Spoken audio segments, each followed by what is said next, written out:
नमस्कार, मी प्रियांका पाटील। आपण पाहत आहात राष्ट्रीय लोकराज्य न्यूज, निर्भीड बातम्यांचे व्यासपीठ। आज आपण दिवसभरामध्ये घडणाऱ्या घडामोडींवर नजर टाकूया। चला पाहुणं, आपल्याला जायचंय। पण कुठे जायचंय?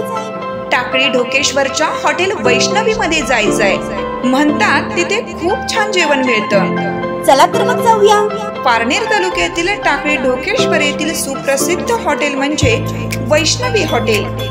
या हॉटेलची चवच लई न्यारी।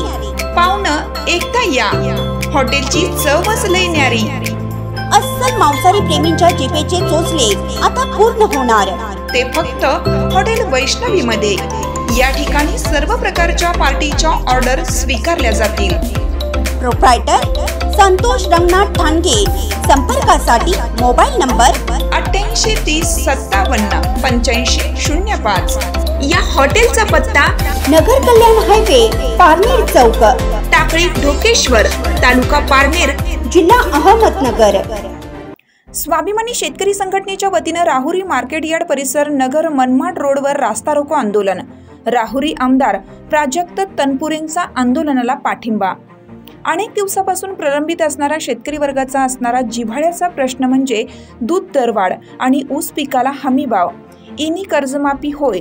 याच दृष्टीने आज दिनांक 2/7/2024 रोजी स्वाभिमानी शेतकरी संघटनेच्या वतीने राहुरी मार्केट यार्ड परिसर नगर मनमाड रोडवर रास्ता रोको आंदोलन करण्यात आलं। राहुरी येथे स्वाभिमानी शेतकरी संघटना यांच्या वतीने दूध उत्पादक शेतकऱ्यांचा रास्ता रोको करण्यात आला। त्यातील प्रमुख मागण्या अशा होत्या की दुधास प्रति लिटर 40 रुपये दर, संपूर्ण कर्जमाफी, उसाला दुसरा हप्ता 300 रुपये यासह विविध मागण्यांसाठी हे आंदोलन करण्यात आलं होतं। या आंदोलनास राहुरी विधानसभा मतदारसंघाचे आमदार व माजी ऊर्जा मंत्री माननीय प्राजक्ता तनपुरे यांच्यासह स्वाभिमानीचे पदाधिकारी व शेतकरी मोठ्या संख्येने उपस्थित होते। यावेळी आमदार तनपुरेंनी दूध दरवाढ, उसाला हमी भाव व कर्जमुक्ती या संदर्भात सरकारवर घणाघाती टीकास्त्र सोडलं आणि आपण शेतकऱ्यांच्या पाठीशी आहोत असे उद्गार काढले।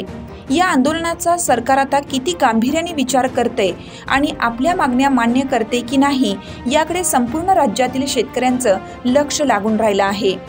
पण मात्र मोजके तुमच्या पक्षाचे कारखान्यांना 100 200 कोटी कर्ज दिलं, पण जे मात्र आता का आमचा कारखाना दिसतोय इथं त्यांचं सत्ता त्या ठिकाणी होती का?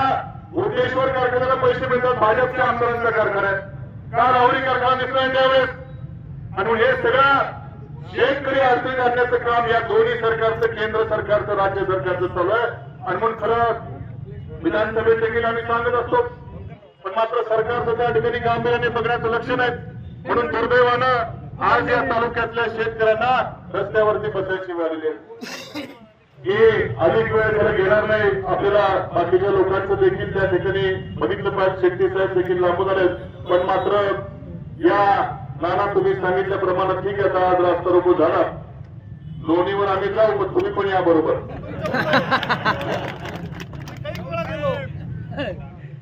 आणि मात्र आपल्या सर्वांना माझी विनंती आहे की ह्या मोठ्या अडचणीमध्ये शेतकरी सापडलेला असताना सरकार मात्र खोटी आश्वासनं देत आहेत, खोटे हे करतायत।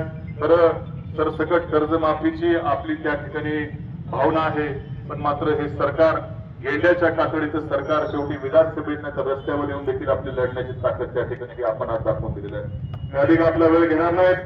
पुन्हा एकदा शेट्टी साहेबांचं मनापासून मी या ठिकाणी आभार मानतो की आपण एवढ्या लांबून आमच्या तालुक्यातल्या शेतकऱ्यांच्या भावना जाणून घेतल्या आणि आपण देखील आमच्याला खांद्याला खांदा लावून या ठिकाणी रस्त्यावर बसलात। आपले या ठिकाणी मनापासून आभार मानतो आणि आता यानंतर आपल्याला माजी खासदार राजू शेट्टी साहेब संबोधित करतील। राहुरी तालुका प्रतिनिधी प्रवीण गायकवाड।